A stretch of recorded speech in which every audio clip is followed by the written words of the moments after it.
মানুহবোৰ আহিলে ভয় লাগে কিবা কৰে বয়স্ক মানুহে ভয় কৰিবই মোৰ কিন্তু বিৰাট ভাল লাগে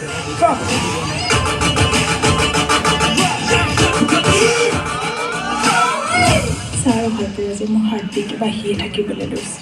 অকল তোৰেই নহয় আমাৰ MLA ছাৰৰো হাৰ্টবিট বাঢ়ি গৈছে কিয় প্ৰেমত ভয়ো